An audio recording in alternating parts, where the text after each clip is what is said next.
السلام عليكم ورحمة الله وبركاته. صاحبك وناكسن وحو النبي صلى الله عليه وسلم كتل المامد دقيستا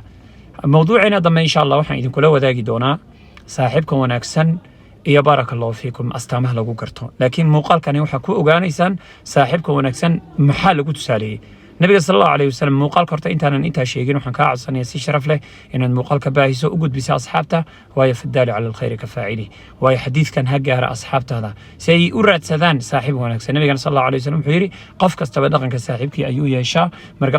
qof kastaba inta cidda uu la saaxiibaya iska eego marka saaxiibka uu nabiga sallallahu alayhi wasallam ku faray inaad iska eegto intaadan la saaxiibin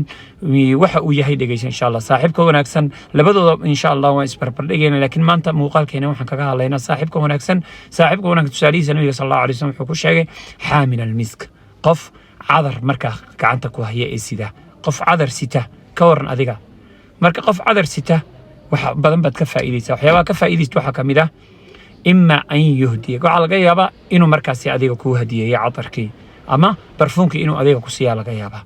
wa imma an tabta'a min waxa laga yaabaa inaad ka iibsatid oo tiraadaniyow waa udgoon yahay maad iga iibsatid ba إما waxa laga yaabaa in markaasi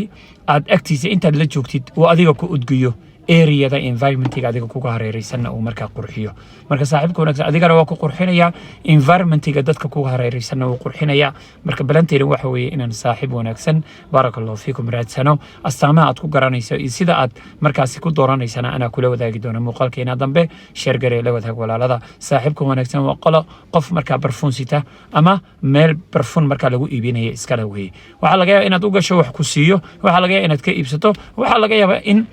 انت ادلا جوجتيد با ومركا عرفتي سي وناقيسي اي كو ديقدو مركا شير غيري لا وداغ ولالada والسلام عليكم ورحمة الله وبركاته.